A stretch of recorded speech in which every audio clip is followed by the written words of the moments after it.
Welcome into the Breakdown with Benny. We are here on this wonderful Friday afternoon, and I appreciate every single one of y'all for stopping in. As always, I'm your host, Benny Harper, and today, man, do I have some great sports talk action because we are just a couple of hours away from being into one of the biggest weekends of the year. It is Super Bowl weekend, and on the show today, we will be previewing the Super Bowl, but also be looking at the NFL awards handed out just last night. And then we will look at the NBA trade deadline and more sports talk action, all because sports never sleeps. But I want to start the show off today by previewing the big game in the NFL, the Super Bowl that is happening over the weekend. So let's break down this matchup between the New England Patriots and the Seattle Seahawks. Now, this game is set to be a very good one.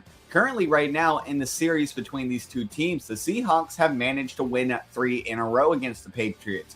But we all know that New England holds the ultimate bragging rights because back in Super Bowl 49, I think we all remember the infamous moment where the Patriots are leading 28-24 with 20 seconds remaining in the game. And instead of handing it off to beast mode, they throw. It's an interception for Malcolm Butler, and the Patriots won another one.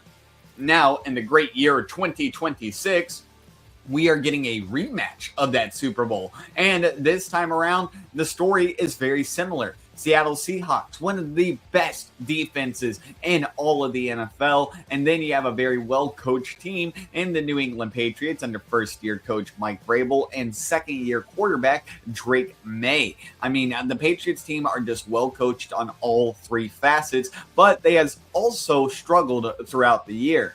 Now, currently right now, the big storyline of this game, yes, can Drake May survive the dark side defense, that Seattle secondary, but it's also, can the Sam Darnold of the Seattle Seahawks go against this Patriots secondary? Now, he has played through the playoffs with an oblique injury the past 2 games, but he did impress against the Rams, where Darnold completed 25 of his passes for just under 350 passing yards and 3 touchdowns, even through that injury. But he's going to have his work cut out against the Patriots defense that allowed the 9th fewest passing yards per game in the regular season. They were also just 4th in general in scoring. So it's going to be 2 great defense going against each other, and we're going to have to see if the younger second-year player, Drake May, has more success than Sam Darnold, the journeyman, who's had one heck of a season this year with a new team in the Seattle Seahawks. Now, for the Patriots, they are currently making their 12th Super Bowl appearance in their franchise history. Currently, right now, they are 6-5 in the previous 11. And with the win on Sunday, they could officially break that tie with the Pittsburgh Steelers for having the most Super Bowl wins in NFL history. Also, with the victory, New England would join the likes of the 1981 49ers, the 1998 Rams, and the 2001 Patriots and 2017 Eagles as the only teams to follow a losing record with a Super Bowl victory. The Patriots are the 6th team to have reached a Super Bowl after winning 5 or fewer games the previous season. So when you start to really look at this turnaround, man, what a turnaround it is. And it's no surprise that Mike Vrabel officially took home that Coach of the Year. And maybe Mike McDonald could have also deserved it for his work with Seattle. But I definitely think first-year Coach Vrabel definitely deserved it. We'll break down that a little bit later in the show. But what a turnaround for the Patriots there. But for Seattle, it's also been a slow and gradual rise over the past couple of years. They earned their first division title this year since the great year 2020. I'm just lying. It wasn't much of a great year, but for Seattle it was. And it's their 12th division title in history. They also broke the franchise record for most regular season wins with 14 of them. The previous one was a 13-win season, which happened in 2013 and 2005. And in 13, Seattle managed to parlay that into a Super Bowl win against a heavily favored Denver Broncos team. Last year, the Seahawks were 10-7. Not quite as bad as the New England Patriots, but they definitely improved. And They haven't even had a losing season since the year 2021 as well under Pete Carroll. So it has been a gradual rise. And under second year Mike McDonald, they have set so many franchise records and they have made their way to the Super Bowl. Sam Darnold has revived his career. Jackson Smith-Njigba showing off this defense of kind of mismatched toys, not the biggest names in the league, all combined to become one of the most feared defenses in the league. Now, something else that has been getting talked quite a lot about in the lead up to this game is the fact that the Patriots have kind of had this easy road to the playoffs. I've heard this talk over the past couple of weeks, and I decided to do some digging into their season myself. Of course, they are a 14-win team, but 12 of those 14 wins for Drake May and the New England Patriots this year came against teams who missed the playoffs. Yeah, 12 of their 14, and they're 1-2 in their 3 losses against teams who actually made the playoffs. So the teams who actually made the playoffs are the ones to take down the Patriots, like the Pittsburgh Steelers and the Buffalo Bills. The Raiders also beat them as well in kind of a fluky game. But the rest of the year, they were just kind of beating up on mid-tier NFL teams, going against quarterbacks like Tyrod Taylor, Justin Fields, Joe Flacco, Geno Smith, and much more. So it's as much as I would say it's a great year for the Patriots, how good are they really is the question now, because they have just beating up on these bad teams. And since they made the playoffs, well, they kind of struggled. In the first round against the Chargers, they really struggled to move past them and officially beat them, even with their defense forcing multiple turnovers. And then in the game against the Houston Texans, it's kind of the same story, where the defense showed up big. And yes, Drake May finished with 3 passing touchdowns, but the Patriots also tried to hand that game away, fumbling, throwing interceptions, the offense struggling to move at times. But when the Texans and CJ Stroud just handed them the ball so many times on their side of the field, of course the Patriots are going to capitalize eventually. And then we saw that conference championship game against the Denver Broncos, where they were playing the backup in Jarrett Stidham.